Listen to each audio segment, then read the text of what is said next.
So, this book, it's really interesting. There's a lot of updates to it. There's a lot of things going on in the game. And I think we're going to be able to pull some stuff from Come, this. servant. We have a realm Extreme to Chaos. destroy. Thank you for the follow and welcome to our Scourge. Yeah, this book, Exploring Azeroth Islands and Isles, as I said before, it takes you through a bunch of the isles, basically with Lorthamar and Tharisara as they go on their, little honeymoon adventure. And there's a lot of updates to the zones that currently don't exist in the game, but are now canonized in this book. And these updates might be showing up in the Midnight expansion. Here it is. All Legion zones updated, what they look like now. Let's see if Doran here has been able to put together a little video for us of what these zones could look like going forward in Midnight after these canonized updates. The Broken Shore has been so restored right now that it resembles Val'sharah more so than any other zone. The Withered are being rehabbed in Suramar, Dalaran before destruction held up some interesting artifacts that might now be lost, Val'sharah was entirely cleansed, the World Tree was destroyed, Vault of the Wardens is operational once again. These Look are at just that. some of the recent updates, and none of this is speculation whatsoever, as a brand new book was just released, Exploring Azeroth Isles, There it which is. goes zone by zone, giving us all the updates to the entirety of the Legion areas. It is set right before the War Within, and this is the first major lore update to all of these areas that are now entirely different. So let us go zone by zone, let's cover all the updates that we have received, because there is so much to There's a talk. lot. If you guys I would mentioned like it to- briefly earlier. There's a ton of zones. Kultiris, Suramar, even Mechagon's getting updates. There's a ton of new lore updates coming out with this book. So if this stuff shows up in the game, there could be a bunch of changes to some of our favorite zones. And also use code Check out the Doran link in the description and get some amazing to go to deals GameUbo with and buy some Gamibo. shit. There you go. So I have actually made this exact video about a year ago, and at the time it was all based on the little hints we had gotten over the years with some quests. I still say, one of the most glorious cities Blizzard's ever put into the game. No city has ever felt more lived in and real than Suramar. I freaking loved Suramar. It was one of my favorite things about Legion. Yes, even the daily quest grind was fine to me just because I was in Suramar. I freaking love that place, and I would love to go back there someday. Over the years with some quest lines, some It NPC was dialogues glorious. and such, but overall it was There were beautiful. so many NPCs, the moving ships. There was a lot of, I don't know what you call it, kinetics and stuff, like kinetic energy in the city. A lot of things constantly moving around and happening in the city that made it really feel like a lived-in city. It's so well done. Supported by evidence, it was heavily leaning on speculation. music, yeah, that was good However, too. like a week or two back, we actually got the book itself, where Lorthamar and Tharisara are traveling on a honeymoon to a bunch of isles over Azeroth, and they visit the entirety of the Broken Isles, all the zones, and we get pretty much all the needed conclusions and what is currently going on with these zones. And there have legit been a ton of changes, which you would imagine is only natural because we were there like a decade ago. A gigantic invasion of the Burning Legion was happening at this time, and this was like the epicenter, so literally at the time everything was a mess. Now Right. all of that calmed down, and it is so different. So based on the book itself, it seems to be happening around the end of By the way, I think this stuff is great. I love to see updates to the world because honestly, in the world of Warcraft, the world itself is a character. It really is, and I love to see it the world changing as we move on. I do love some of the nostalgic stuff that Elwyn Forest is still kind of in its original state. I like to go back there and still feel that. But a lot of the zones that have played major roles, yeah, they should see updates. Over time, things should change. That just makes the world feel more alive. Makes the game feel more immersive. Dragon fight a little bit before the War Within, so there might even be more changes now that we are going into the World Soul Saga, because it's been about a year or two, but nonetheless it is a night and day difference however you look at it. So without just yapping further, let's actually go zone by zone and let's see what is going on. A really interesting one to start with is Suramar itself, the zone and the actual city. So, Awesome. as you may know, Suramar was this sheltered area of the Nightborn that collaborated with the Legion, and now the city itself is entirely free. We know that since the Legion, it has re-expanded beyond the edges we had previously known, so it is bigger than it was back in the game. That's and that freaking awesome. giant dome is gone. The Nightborn to this day are still getting used to living without the dome. They Yeah, I read part of this, and it's actually the reason why it's expanding is a lot of the younger Nightborn, they're saying, are like, forming families, getting married and stuff, and building homes just outside of the old bubble border. So we could see little villages popping up around there, which is pretty cool. They still think the entire night and day cycle is weird, and that the fact that weather exists is weird as well. Like, they still marvel that rain is actually a thing. Talysra is far too traumatized to keep living in Suramar, as it reminds her of all the sacrifices that happened there and how much they lost, but nonetheless, she is optimistic about the future. Interesting enough, we learned that after they had joined us, they decided to become warlocks and to expand more into that sort of class things. However, the most interesting change in my opinion are the withered that you may remember were nearly dying out back in the day. This was a major Withered story Jim. point. It's not fully explained R.I.P. what the cure is and what is happening, but we know there are big efforts to actually rehabilitate them, and they're actually working on slowly getting them back on track and reintegrating them into their society. Right, I mean, the withered won't become the withered if they're eating the fruit of that tree. Remember that tree that you did the quest lines, and the tree slowly grew in that little font that we discovered and stuff like that? As long as they eat from the fruit of that tree, they won't have to become withered anymore. So yeah, the rehabilitation and all of that makes sense. So from the Suramar side of things, these are the juiciest bits, but we had gotten even more surprising information about Val'sharah. You might remember the story from Legion, but this was the Emerald Dreamlike Zone that was heavily corrupted by the Nightmare, and a lot of bad things happened there. The center of the zone was the World Tree Shaladrasil that we just learned was actually planted after the Sundering, which has been previously vague for a while. However, Val'sharah has gone through a massive, and I mean massive, transformation. The book confirms that the entire zone was fully uncorrupted and healed from the Nightmare. It nice. no longer exists at all in the zone itself. Unfortunately though, the World Tree Shaladrasil is gone beyond repair, and it is just like... Can I be honest? Val'sharah, like it's in its dreams, like not corrupted form, feels more Emerald Dreamy than the Emerald Dream did. I don't know. The Emerald Dream I felt like could have been more green. There was something about it that felt like it off blue most of the time, and it didn't feel like dreamy enough. But maybe I'm just complaining about nothing.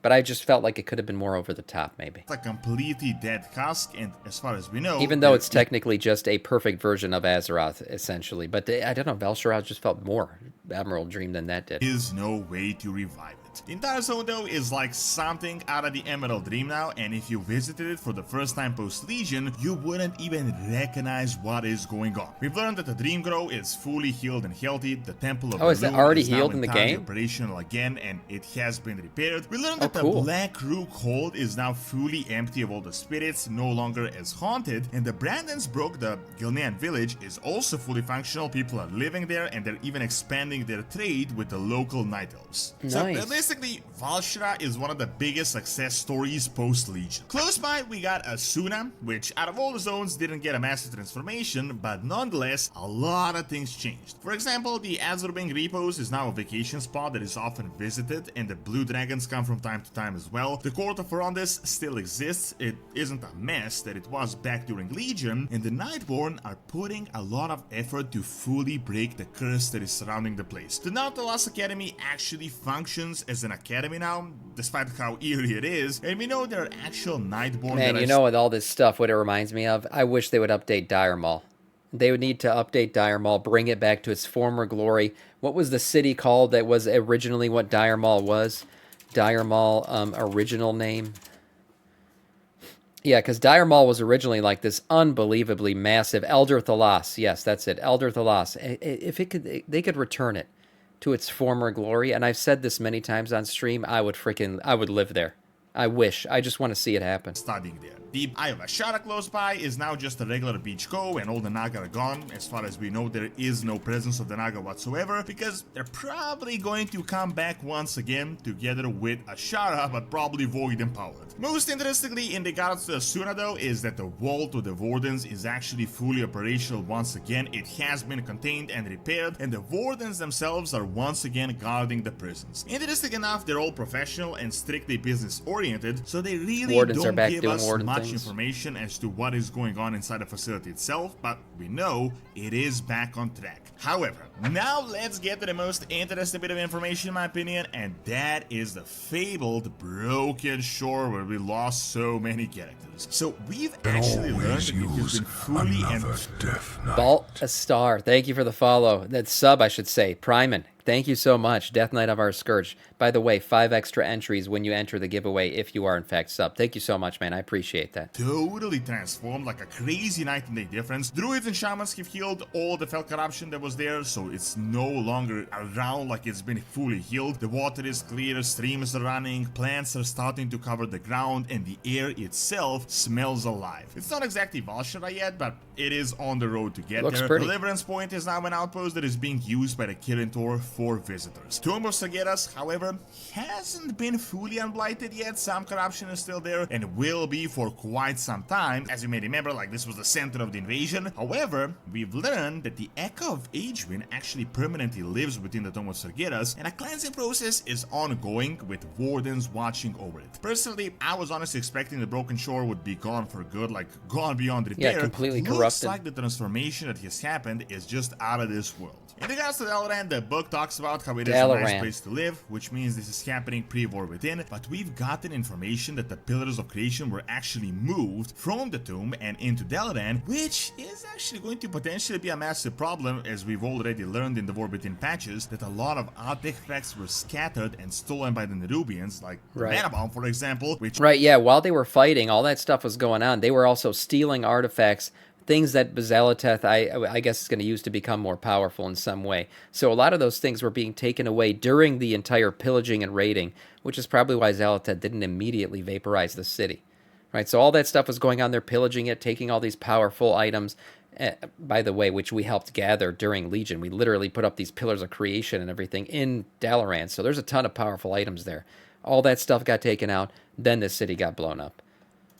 we had to personally recover. So this could potentially be something that Zaloteth might be after and what she might have stolen already. In regards to Stormheim, Odin is still around, he doesn't want any visitors, and I feel like they're slowly setting him up as a villain, seeing how much we're learning about the Titans being evil, and at this point it isn't even being a speculation, like the Titans are definitely evil. However, the Storm Drakes from Stormheim still live there and they're no longer subjugated by the Vrykul, but nonetheless a lot of them have moved to live to the Dragon Isles, so their presence in Stormheim isn't as numerous. Highmountain has seen some big changes as well. The local Vrykul are no longer hostile to the outsiders, and the areas that were defiled by Helya have been entirely cleansed, and all the undead that we previously ran into have been put to rest, so the That zone makes sense. itself is quite different and it is quite safe. Riverbend has been fully rebuilt and the Drogbar relationship has been mended. However, we've The also Drogbar. learned that something is going on with Neltharian's lair which hasn't been fully revealed, but seeing that Zalteth took this Dark Heart and all the artifacts, we might make this relevant once again, and maybe Zalteth did something here without us knowing anything. Overall though, big That changes wouldn't be a have been made to the surprise. entire I'm expecting a lot of changes too with the Naga. There's no way that Azsuna doesn't respawn or come back in some way.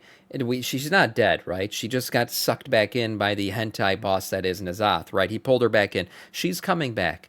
Midnight Expansion's all about elves and night elves and all that shit. And what is Azsuna? She was originally an elf. So the Naga are going to become relevant again now. Whether or not she does this, what do they call it, anti-hero arc or something where she helps us but she's still a baddie in some way, we'll have to see. Maybe they actually do become good and then you get playable Naga. Just kidding, that's not going to happen, guys. To the We haven't even Broken gotten Isles, the Tuskar. book itself also covers a bunch of the other isles as well that I will cover in different videos. However, seeing how different it is from all Anti-hero the various revamp hints, they might even rebuild like physically some of these zones if we get some sort of fast features that will lead us to the Broken Isles. I could definitely see some of the Broken Isles being relevant to at least some minor patch in the World Soul Saga, at least one zone, for example, the Broken Shore itself. Honestly, I think it is highly unlikely that we'll get a massive revamp, at least in the World Soul Saga of the entire island, but we could be getting some isolated actual updates. Thank you for watching. Check out the possibility of a Tinker class coming soon by clicking on the screen, and check out my video on Peril and Select Mythology by clicking on the Nice. screen as well. See you next Yeah, time. these updates, as I said, like, the lore updates, they're canonized, right? They were in the book, right? They've all been updated through the Exploring Azeroth Islands and Isles book, and it's all canonized stuff. So this could happen. We do know that Midnight Blizzard already confirmed we're going to see some big-time revamping to zones, to cities like Silvermoon and everything else. So why not update some of these zones? I guess some of them already have been. I didn't even realize the way he was talking, but a lot of them haven't been. It's just canonized lore that hasn't been put into the game yet, and I hope it does get put in. a nice summary here from Dorn.